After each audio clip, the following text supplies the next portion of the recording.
Where were you on September 11th, 2001? Yeah.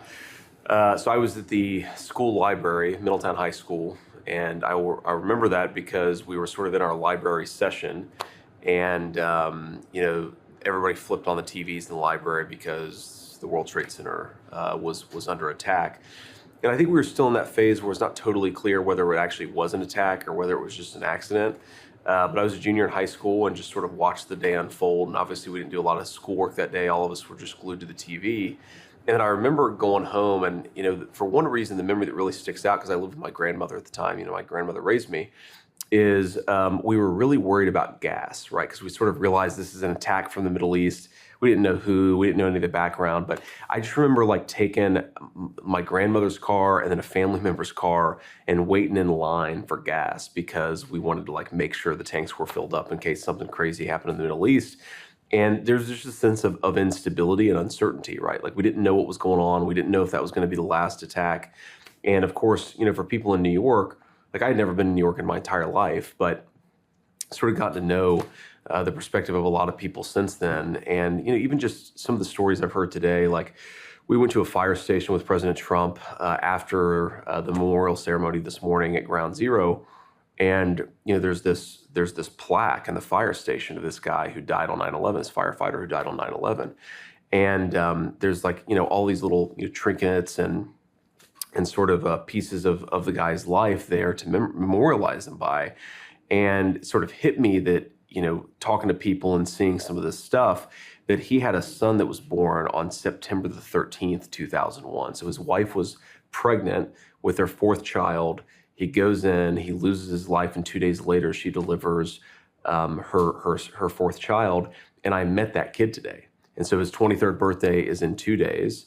And I talked with his older brother and his older sister. And, it's what you realize, I have three little kids. I have a 7-year-old, a 4-year-old, and a 2-year-old is, each of these kids remembers their dad differently, right? So the guy who was 4 when his dad died, it's just kind of phantoms of a memory, right? He remembers a face or a smile. He has a couple of memories. And then the 8-year-old, she's 31 now, but she was 8 when he died.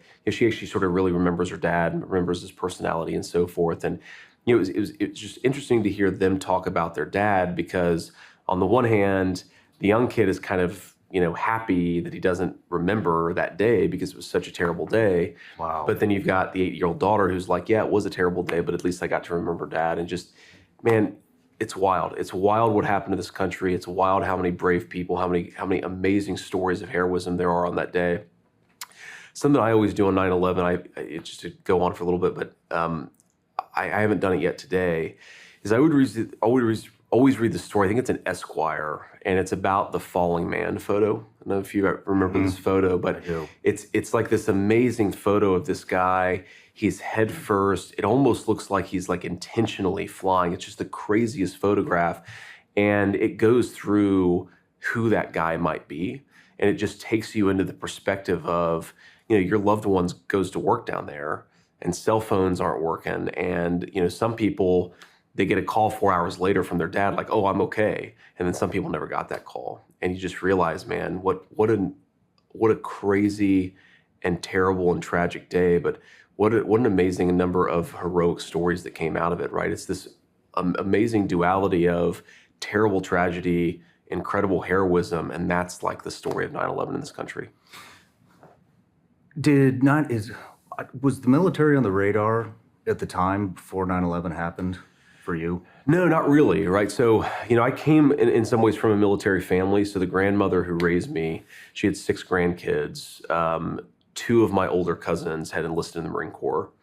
And I think they were both still in the Marine Corps when I was a junior in high school, and maybe my oldest cousin had gotten out. But I thought a little bit about it, but not really, right? I sort of assumed that, they were tougher than I was. They'd go to the Marines and I'd do something else. And 9/11 really did change that, right? You start thinking to yourself oh, if this is our generation's, greatest generation moment where we have to go and do what the country requires of us, then I don't want to look back in 30 years and say I had an opportunity to serve. I was a 17, 18-year-old kid and I didn't answer that call. So, I graduated about a year and a half after 9/11, graduated from high school, enlisted in the Marine Corps my senior year of high school. We actually invaded Iraq in March of 2003. I enlisted in April of 2003. And so when I enlisted, just the assumption was that all of us were going to go to Iraq, which of course I eventually did go to Iraq.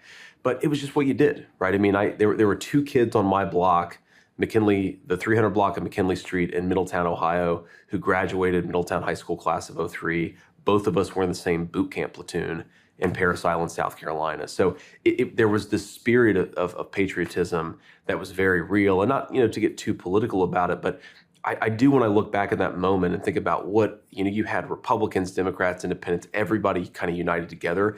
And I do think in a lot of ways our leadership screwed that moment up, because you could have done something amazing with that sense of patriotism. We were all on the same team. And unfortunately, 5-10 years later, it was like we were all back to fighting each other again. But we had something, I think, very special for a couple years after 9/11. I try not to forget that.